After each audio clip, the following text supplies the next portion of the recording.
साथ संगत जी, बड़े प्यार और सत्कार से कहिए धन निरंकार जी। सतगुरु माता सुदिशा सविंदर हरदेव जी महाराज की जय। साथ संगत जी, दासी यही अरदास यही प्रार्थना करती है कि हे सतगुरु माता जी, सबके जीवन में सुख शांति दो, सबके जीवन खुशियाँ रहे, सबको शीतलता रहे। साथ संगत जी, यही दासी प्रार्थना कर रही है सतगुरु माता जी से कि जैसे सब समागम की ओर गए हैं, ऐसे उनका समागम पूरा होए साथ संगत जी, और समागम में खूब आनंद ले, बहुत सारे माता जी का आशीर्वाद लाए और हर गली में खूब उजाला आए और ऊर्जा पैदा करे। साथ संगत जी, यही दासी का कहने का भाव है कि सतगुरु माता जी सबके ऊपर अपनी दृष्टि बनाए रखे। जो संत समागम गए हैं सबकी झोलियां भर दे सतगुरु माता जी। तो साथ संगत जी, जब सेवा वाली भाव आती है तो ऐसा नहीं होना चाहिए मन में कि वो सेवा जो हो सिर्फ अपना ही हो और सेवा जो हो अपने जनकारों का ही हो। साथ संगत जी, ओम नर्मता वाली भाव आना चाहिए। साथ संगत जी, जब सेवा की बात आती है तो उसमें अपने माता पिता की भी बात आती है सेवा की, कि माता पिता का भी सेवा की। ये सेवा ऐसी है साथ संगत जी कि ये सेवा की गिनती नहीं होती है। जो गिनती करते हैं साथ संगत जी, वो सेवा नहीं कहलाती है। संसार में ऐसे होता है साथ संगत जी। अगर किसी के मदद में ये सेवा कर देनी है तो आगे चल के अब ये सेवा सफल हो जाती है। सेवा की तो समझाया जाता है, सेवा की भाव वो भाई कन्हैया वाली भाव आ जाती है। सेवा करे तो साथ संगत जी, अपना और पराया नहीं देखना है। सेवा एक निष्काम और भाव से किया जाता है। सबकी एक नजर निराकार के नजर में देखना है। साथ संगत जी, हर रूप में हर जगह में सिर्फ निराकार को आप एहसास करते हुए सेवा करो तो मन में अहंकार न आए और वो भाव न आए।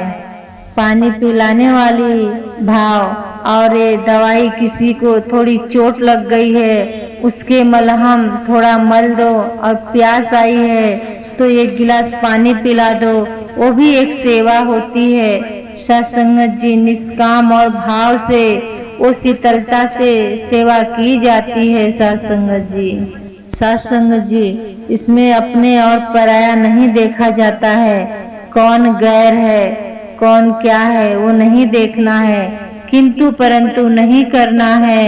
साथ संगत जी, जो आगे आता है सतगुरु माता जी का वचन, उसको पालन करना है, वही वचनों पे चलना है और किंतु परंतु नहीं करना है। अपने और पराया नहीं देखना है। बहुत निष्काम भाव से सेवा करनी है साथ संगत जी। कैसी भाव मन में सबने एक रखे, एक हो जाए। निराकार सबको देखता है, सबकी ध्यान देती है। मन में निरंकार का वास रखना है और प्रतिदिन नित दिन सत्संग आना है। सेवा सत्संग सिमरन में लगे रहना है, सेवा करनी है। सत्संग आना यही भाव है और ये ब्रह्म ज्ञान को गहराई से समझनी है, और समझ के ब्रह्म ज्ञान को गहराई से समझेंगे तो अपने जीवन में ढाल पाएंगे। ब्रह्म ज्ञान तो ले लेते हैं, ब्रह्म ज्ञान कक्ष में बैठ के ज्ञान ले लेते हैं, लेकिन ध्यान कहीं और रहती है। वो ब्रह्म ज्ञान अपने जीवन में धारते नहीं हैं। जब से अपने जीवन में उतारेंगे वो अपने जीवन में आ जाती है ब्रह्म ज्ञान। एकदम मन अस्थिर करके अच्छे से एकता होके जब धारण कर लेंगे ब्रह्म ज्ञान, तो आपके जीवन में ब्रह्म ज्ञान उतर गया तो बदलाव आ जाते हैं सत्संग जी। तो सत्संग जी जब ज्ञान कक्ष में ज्ञान ले लेते हैं तो बाहर लगभग आधा पौना घंटा में बाहर आते हैं, तो आपको ज्ञान तो सोचते हो मैं ज्ञान तो ले लिया, लेकिन श्रवण नहीं कर पाया, पकड़ में नहीं आई मुझे, क्या वो लाइनें बताए कैसे ब्रह्म ज्ञान हमें अपने जीवन में उतारना है सत्संग जी। उसे बहुत कठिनाइयां नहीं है, हमें तो सतगुरु माता जी ने ब्रह्म ज्ञान दिया है, बहुत इजी है। नहीं तो सालों साल बहुत सालों बीत जाती हैं, एक पैरों पे खड़ा होके भी अगर आप परमात्मा को रिझाना चाहोगे तो नहीं रिझा पाओगे, वो ब्रह्म ज्ञान आपको नहीं मिलेगा। इतनी कड़ी सजा करने के बाद में, कड़ी प्रत्याछाप करने के बाद में भी आपको नहीं हो पाएगा। पर ये हमारे सतगुरु माता जी ने परमात्मा से दीदार करा देती हैं और आपको ब्रह्म ज्ञान आप अपने जीवन में ढाल लेते हो तो आपकी जीवन एक सुंदर बन जाता है, एक ज्ञान की सरोवर में आप नहा लेते हो। वही कहने का भाव है सत्संग जी, आप सतगुरु माता जी के विचारों पे चलते रहो, डगमगाओ मत सत्संग जी। या तो ध्यान से ब्रह्म ज्ञान को आपने श्रवण नहीं किया, के ब्रह्म ज्ञान नहीं समझ में आया, तो आपके मन में ये प्रश्न, ये सवाल बार बार उठती है कि क्या बताए हमें, हम कैसे श्रवण करें ये ब्रह्म ज्ञान के बारे में। आप ध्यान से सत्संग जी आप अपने जीवन में उतारिए, तभी इसकी आप आनंद ले पाएंगे सत्संग जी। आगे ऐसी कंफ्यूजन ही रहेगा सत्संग जी, जब अपने ब्रह्म ज्ञान को ढालेंगे नहीं अपने जीवन में तो ऐसी कंफ्यूजन ही रहेगा।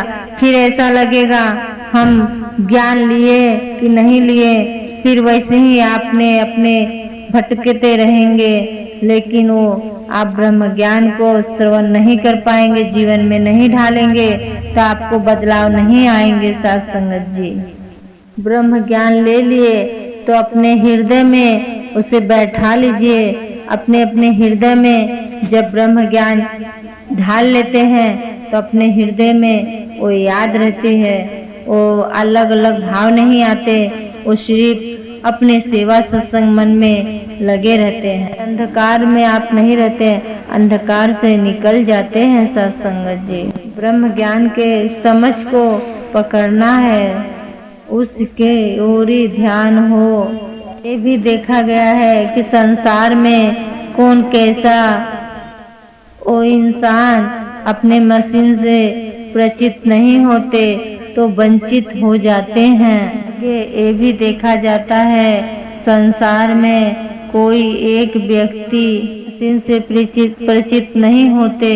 यहाँ पे आकर सत्संग में देखते हैं तो कुछ महापुरुषों मायावी रूप में सक्सेसफुल हो जाते हैं, कुछ लोग ऐसे हो जाते हैं माया में कि सत्संग के ओर आते हैं और सोचते हैं कि ये लोग लिए हैं सत्संग में ज्ञान, ब्रह्म ज्ञान, तो अभी मैं भी ले लेता हूँ, शायद धन दौलत ये ब्रह्म ज्ञान लेने से इनके पास आ गया है।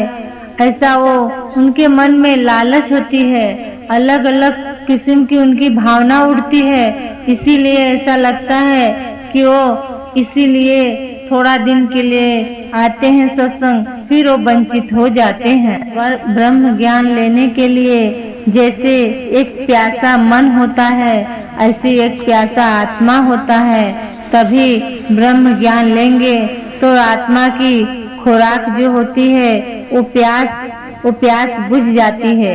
जब ब्रह्म ज्ञान उसके जीवन में उतर जाता है तो उनके जीवन की बदलाव आ जाती है, फिर उनकी वो प्यास बुझ जाता है आत्मा की। ये शरीर के अंदर जो आत्मा है उसे अंग संग परमात्मा से मिलन हो, और ये शरीर के जो आत्मा है उसे तड़प होना चाहिए कि हमें भी ब्रह्म ज्ञान मिल गया, हमें भी ये परमात्मा से मिलन हो गया। जब वो उनकी प्रेरणा मिल जाती है तो दूसरे को भी बोलते हैं कि हम कुछ दिनों से, कुछ समय से जुड़े हुए हैं और आप भी चलिए, आप भी जुड़ जाइए, आपको भी बहुत सारे सुख शांति मिलेंगे, वहाँ पे आपको आनंद ही आनंद मिलेंगे। उन्होंने बहुत प्रेम से और बहुत श्रद्धा भाव से ब्रह्म ज्ञान लिया और अपने जीवन को अच्छे से व्यतीत किया और उनको एकदम तन मन धन से लग गए, अपने आप को समर्पण कर दिया साथ संगत जी। तभी उनकी जीवन में बहुत सारे बदलाव आ गए। इन्हों ब्रह्म ज्ञान का प्रेरणा दिया, वही सत्संग से वो सज्जन वंचित हो गया, सत्संग से दूर हो गया। जो ये ब्रह्म ज्ञान लिया है वो सिर्फ अपने मन में अपने ढूंढता है निरंकार को, निरंकार का ही प्रेरणा लिए रहता है, निरंकार की भाव में चलता है। शरीर का यही एक नश्वर जीवन, आत्मा ये नश्वर, ये दातार के साथ ही जुड़े रहे। ये जाति पाति को निरंकार नहीं लेके चलता है साथ संगत जी। तो इसीलिए कहा गया है कि जो भाव है, प्रेरणा है, वो निरंकार वाला जीवन जीना है, वो गुरसिक वाली जीवन जीना है सत्संगत जी। इसीलिए कहा गया है ये समालका का दूसरा दिन का समागम है, इसका आनंद और इसकी खुशियाँ, इसको आनंद जितना आए सत्संगत जी, इसका आनंद अपने झोलिया में भर लो, अपने गली गली में उजाला ला दो सत्संगत जी। जो अंधेरा छाया हुआ है, अंधेरा को टाल दीजिए, उजाला लाइए सत्संगत जी। हर घट घट में ये गुणगान होना चाहिए, सदगुरु माता जी का प्रचार होना चाहिए। एकदम हर घट में समा के माता जी ने अपना काम करा लेना चाहिए और हर दूसरे के जीवन में सुख शांति आए सत्संगत जी। वही समालका से अभी आप लोग रहमत करो, कृपा करो, आशीर्वाद लो सत्संगत जी कि महाराष्ट्र में बहुत जल्दी से जल्दी आ जाए समागम, बहुत खुशियाँ मिलेगी सत्संगत जी। अभी वहाँ के बाद अपने महाराष्ट्र का ही इस समय बातें होंगी। वहाँ का समालका का खत्म होने के बाद महाराष्ट्र का ही समागम की तैयारी होगी सत्संगत जी। ये दूसरा दिन है समालका का सत्संगत जी। खूब आनंद लीजिए और खूब माता जी की वचन एक एक श्रवण करके आइएगा सत्संगत जी।